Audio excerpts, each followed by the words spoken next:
নমস্কাৰ পাতটাইমৰ দৰ্শকসকল, মই আজি উপস্থিত আছোঁ অসমৰ অন্যতম শিল্পী বীৰেন্দ্ৰ কুমাৰ বৰাদেৱৰ কাষত। বীৰেন্দ্ৰ কুমাৰ বৰাদেৱক এইভাৱেই শিল্পী কৈছোঁ, বীৰেন্দ্ৰ কুমাৰ বৰাদেৱে গীত ৰচনা কৰে, সুৰ দিয়ে। বীৰেন্দ্ৰ কুমাৰ বৰাদেৱে এজন চিত্ৰশিল্পী। বীৰেন্দ্ৰ কুমাৰ বৰাৰ আপোনাৰ দেহবচাৰ গীত মানে আকাশবাণীত আজিও জীপাল হৈ আছে। মই পুনতেই বীৰেন্দ্ৰ কুমাৰ বৰাৰ কাষলৈ যাব বিচাৰিম। বৰাদা নমস্কাৰ। নমস্কাৰ। ভালে আছে?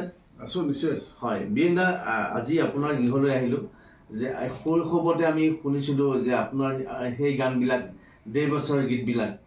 আজি প্ৰথমতে আপোনালোক কথা পতাৰ পাকখনত আমি এটি দেহবচাৰ গীতেৰে আজি অনুষ্ঠানটি আৰম্ভ কৰিম বুলি ভাবিছোঁ আৰু আপোনাৰ পৰা এটা দেহবচাৰ গীত শুনিম বুলি ভাবিছোঁ। ধন্যবাদ। লৈছোঁ।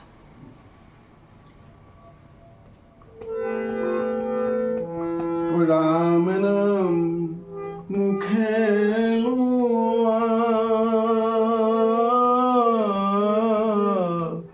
হৰিৰ নাম গলে বান্ধা,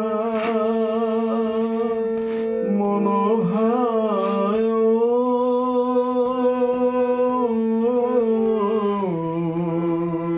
ভৱ তৰিবাৰে উপায় কৰা, ভৱ তৰিবাৰে উপায় কৰা, পৰমে যতনে প্ৰজাতি সাজিলো, মন ভায় বহুদিন খামে জিম বুলি, ঐশ্বৰ্য বিভূতি পুত্ৰ পৰিবাৰ, মন ভায়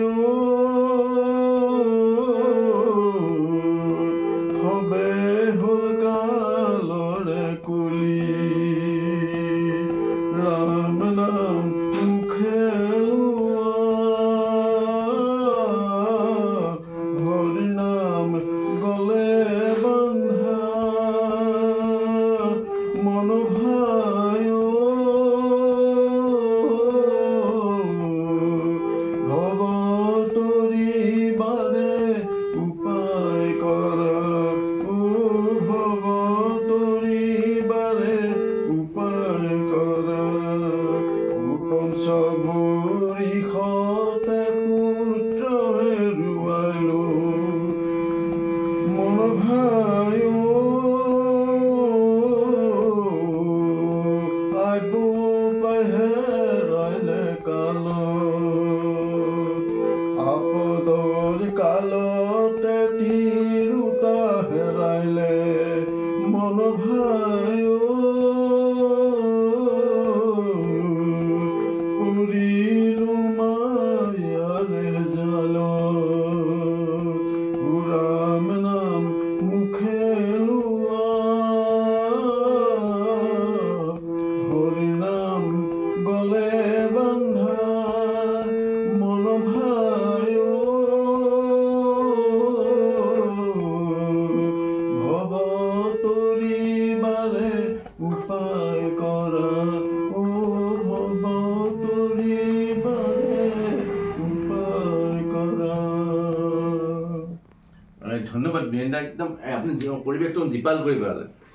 বীৰেন্দ্ৰ, আপুনি কিমান বছৰ বয়সৰ পৰা সংস্কৃতিক মানে যাৰ জগতখন ভৰি দিলে?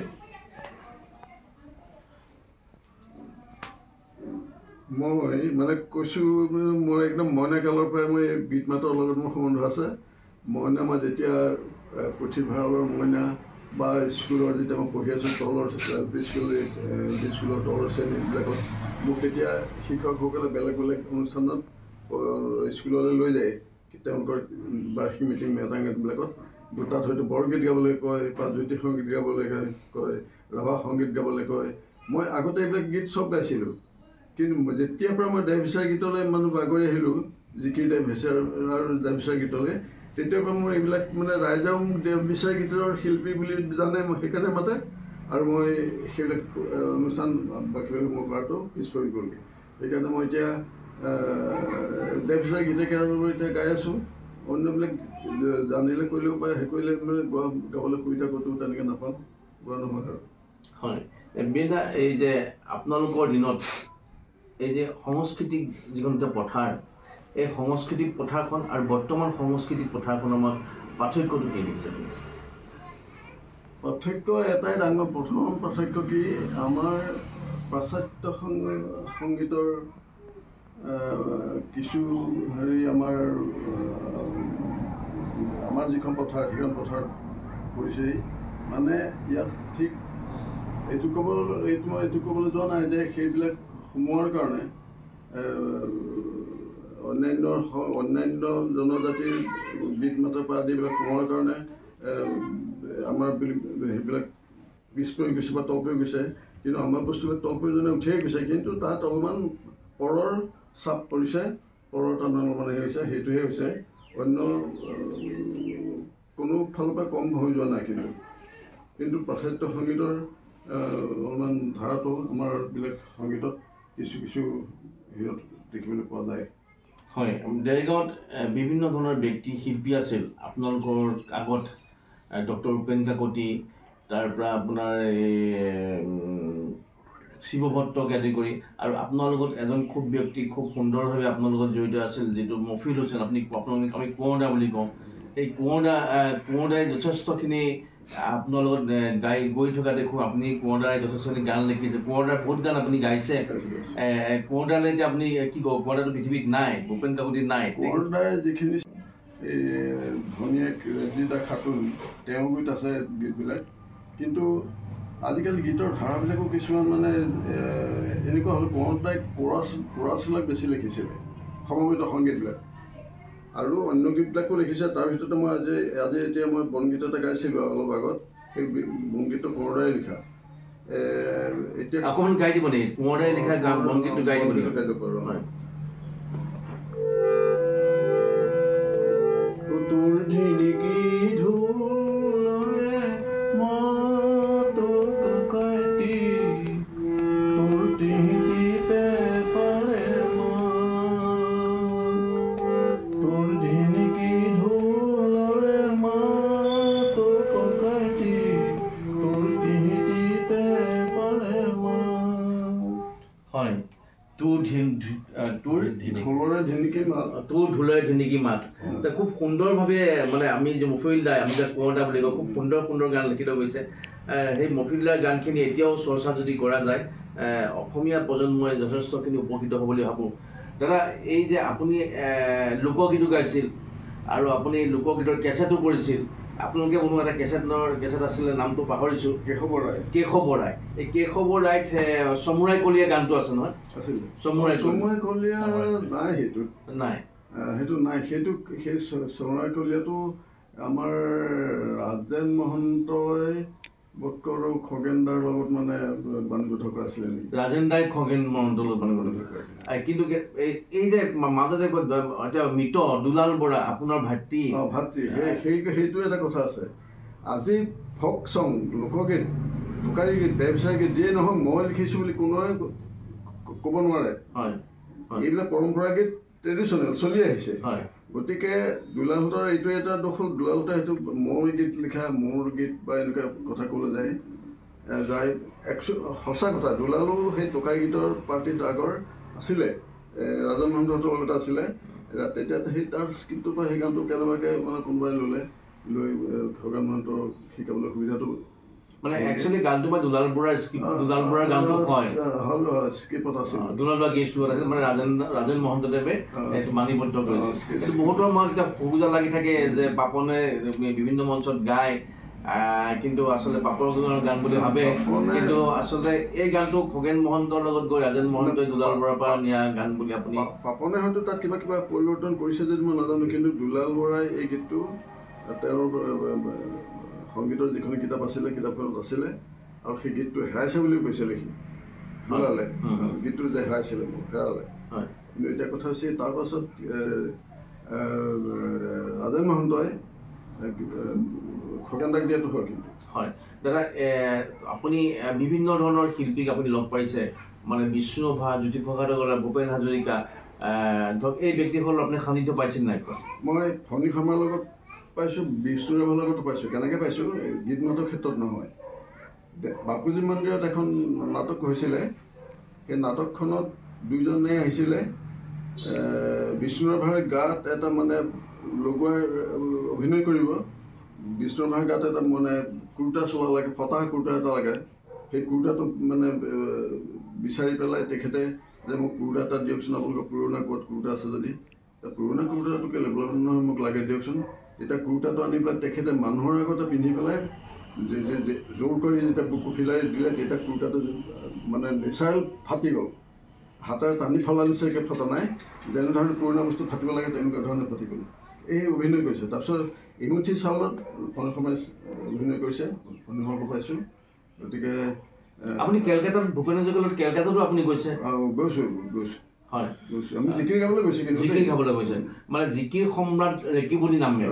ৰেকিবুদ্দিন আহমেদৰ আপুনি এজন সংগী, আৰু আপোনাৰ লগত সেই সময়ত থকা ব্যক্তিসকল প্ৰায় ব্যক্তি মানে হিন্দু সম্প্ৰদায়ৰ আছিল, আৰু ৰেকিবুদ্দিন আহমেদে মুছলমান সম্প্ৰদায়। ৰেকিবদাৰ লগত আপুনি জিকিৰ গাই থকা অৱস্থা এটা নষ্টালজি আপুনি কওকচোন। সেইটো নষ্টালজিত কোনটো ক'ম? মই ক'ম এটা বাৰু। আমি ৰেকিবদাই যেতিয়া গীত বাণীবদ্ধ কৰিব, জিকিৰ বাণীবদ্ধ কৰিবলৈ যাওঁতে আমাৰ সেইবাৰ আমাৰ তাৰ দুটাৰে ছিজনৰ পইচাটো নিদিলে, যিটো দিয়ে নিদিয়াৰ কাৰণে ৰেকিবদাই অলপমান মনত দুখ পালে যে মই ইমান দিন প্ৰগ্ৰেম কৰি আছোঁ, গতিকে আজি কিবা পইচাটো কাটিব। নাই বোলেতো তেওঁ গুৱাহাটীৰ মানুহ, গতিকে তেওঁ দিয়ে নাপায়। তেতিয়া মই ৰেকিবদাক ওলাই আহি তেতিয়া আমি প্ৰগ্ৰেম কৰি অহাৰ পাছত ৰেকিবদাক ক'লোঁ যে ৰেকিবদা, মই আপোনাৰ দ্বিতীয় প্ৰগ্ৰেমত, ইয়াৰ পাছৰ প্ৰগ্ৰেমত মই দুটা বজাম। হয়, আপুনি দুটা এখন কিনক। আমি কৰিলে ভাল লগা দৰ্শত দুটা এখন কিনিলোগৈ। দুটা আনি পেলাই মোক ঘৰত তেওঁ দিলে, তই শিকি মই দুটা বজাবলৈ শিকিলোঁ, মানে জিকিৰত বজাবলৈ শিকিলোঁ। শিকি পেলাই মই তাৰ পাছৰ পৰা মই ৰেকিবদাৰ লগত জিকিৰ দুটা বজাওঁ। আপুনি দুটা বজাই, আপোনাৰ ডগৰ বজাই, আপুনি হাৰমনিয়াম বজায়, তাবলাও বজায়, আপুনি আৰ্টো কৰে, যে এই গোটেইখিনি আপুনি মানে ক'ৰ পৰা কেনেকৈ আপোনাৰ আহিল? সেইবিলাক বোলে অৱশ্যে দেখি পেলাই শিকা, আৰু নিজৰ কিজনো ব্লাডত যে থকা বুলি কয়, তেজত আছে বুলি যে কয়, তেনেকুৱা কথা কিছুমানৰ কাৰণে এইবিলাক আহে। মঘাই ওজাই আপোনাৰ দেউতাৰ পৰা কিছু বস্তু শিকিব আহিছিল বুলি আমি শুনা পাওঁ, সঁচানে? হয়, নিশ্চয়। যেতিয়া দেৰগাঁৱৰ বেচিক চেণ্টাৰ উদ্বোধন কৰিব, তেতিয়া বিমলা প্ৰসাদ চলি আহিছিলে, আৰু মঘাই ওজাক তাত অনুষ্ঠান পৰিৱেশন কৰিবলৈ মাতিছিলে। মঘাই ওজাই তাত পৰিৱেশন কৰি আমাৰ ঘৰলৈ গুচি আহিলে, আমাৰ ঘৰত এসপ্তাহ থাকিলে। তেতিয়া দেউতাৰ ওচৰত ঢোল শিকিবলৈ আহিলে, হাত শিকিবলৈ আহিলে। দেউতাই বোলে কি হাত শিকিব কওক আপুনি, বোলে মই হাতখন শিকিব কৈছোঁ।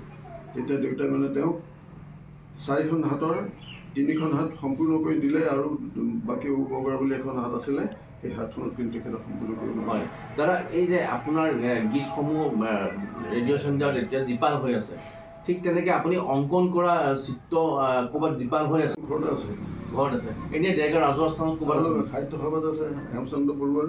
হয়, হেমচন্দ্ৰৰ মানে প্ৰতিমূৰ্তি চিত্ৰ আপুনি কৰে? আৰু বেছি ডিষ্টিংখন নহয় দেই, বিতুপন মোৰখন ইহঁতে ক'ত থৈছে কিন্তু আছে। আপুনি দেৰগাঁও নাৰিকল গীত মানে যিখন পাৰ্ক আছে, সেই পাৰ্কখনৰ সেইটো মই পাহৰি শুনা পাওঁ। হাজৰিকাৰ যিখন ফটো, হয়, সেইখন কিন্তু মোৰ এটা। হয়, আমাৰ প্ৰভাত হাজৰিকা দাদাৰ ঘৰত বৰ্তমান ফটোখন আছে, আৰু নিশ্চয় তেখেতৰ ককায়েকে। আমি জানো মানে মই সেই জীৱেশ্বৰ হাজৰিকাৰ পৰিয়ালৰে এজন সন্তান, জানো আপোনাৰ কথা ওলাই থাকে আমাৰ ঘৰত। তথাপি যি কি নহওক, আজি আপোনাৰ সাক্ষাৎকাৰ ল'ব পাই মোৰ ভাল লাগিছে। আৰু আপোনাৰ এটা গান আমি চমু চাপি আহিম। এটা গান সেই সময়ত ৰেডিঅ'ত খুব বাণীবদ্ধ হৈ আছিল, চিন্তা মন ভাই হে মনাই দীৰ্ঘ জীৱিলা। এই গানটো অকণ শুনিলে ভাল পাম। জীৱৰ কি বিলায় মনাই দেহৰ কি বিলায়,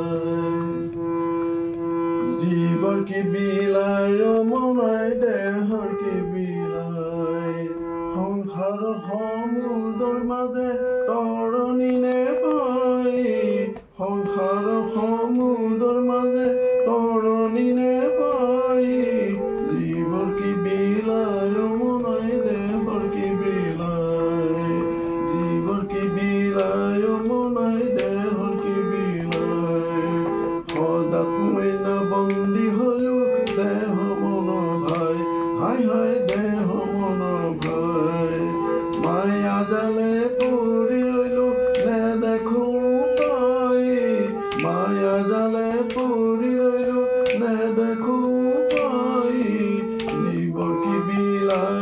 মনাই দেহৰ কি বিলাই জীৱৰ কি বিলাই মনাই দেহৰ কি বিলাই নিশা ঘৰ নিশা বাৰী মিছায় না জৰি হাই হাই মিছায় না জৰি মিছাতে মোৰ যিছু মনাই অহংকাৰ কৰি মিছাতে মোৰ যিছু মনাই অহংকাৰ কৰি জীৱৰ কি বিলাই মনাই দেহৰ কি বিলাই জীৱৰ কি বিলাই মনাই দেহৰ কি বিলাই জীৱৰ কি বিলাই মনাই দেহৰ কি বিলাই একদম হৃদয় চুই গৈছে দাদা, হৃদয় চুই গৈছে।